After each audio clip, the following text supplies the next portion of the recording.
Okay, let's unpack this. We're continuing our deep dive into the Everest region, and today we're focusing on a place that's absolutely essential, but maybe not the first one you picture. Right, not a peak itself. Exactly. Right. We're talking about Lukla, Nepal. Think of it as the critical doorway. The gateway, absolutely. Yeah, the gateway. We're using this article, Lukla, Nepal, a trekker's gateway, to really get into why it's the main entry point, what that actually involves, and what this little village means for the huge journey starting there. And it really is the gateway. It sits at, 2,860 meters? So it's not just some village. It's the practical start for almost everyone heading towards Everest Base Camp. Before the airport, getting there was a whole different story. Oh, completely. You'd be trekking for days just to reach the point where the real high-altitude trek began.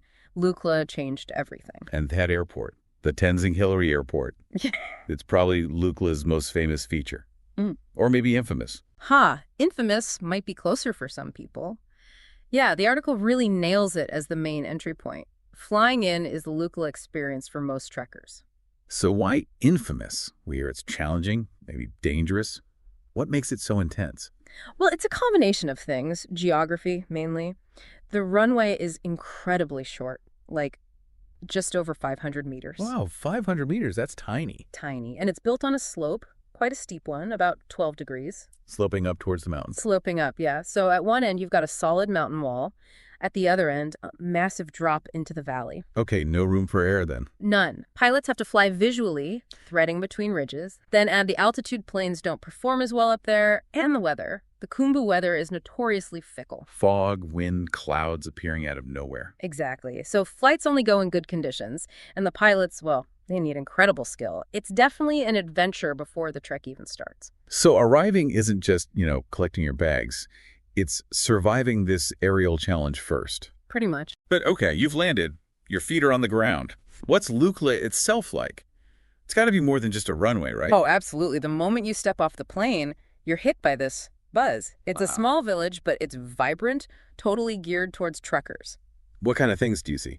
Lodges and guest houses packed together, porters, guides looking for work, key houses smelling of ginger tea, little shops selling Snickers bars, and maybe some last-minute gear, trekking agencies sorting things out. So it's where the air travel ends and the foot travel really truly begins. Precisely. It's your first real taste of the altitude outside the plane cabin.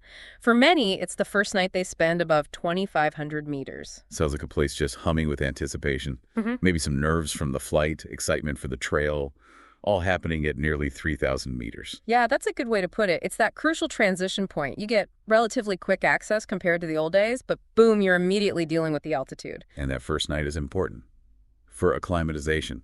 It's the very first step. True acclimatization needs more time, usually higher up in places like Namche Bazaar, but spending that night in Lukla is necessary. It breaks the journey, lets your body start the adjustment process before you push higher. Right, it's where you gather yourself, meet your crew maybe, and mentally switch gears from just traveling to actually trekking. Exactly. Final preparations, that mental shift, it all happens there. So let's wrap this card up. Yeah.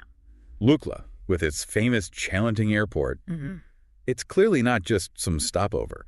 It's this vital, demanding starting line at 2,860 meters. It's where the logistics of getting there slams right into the start of the high-altitude physical challenge. Yeah, and that makes you think. When just arriving is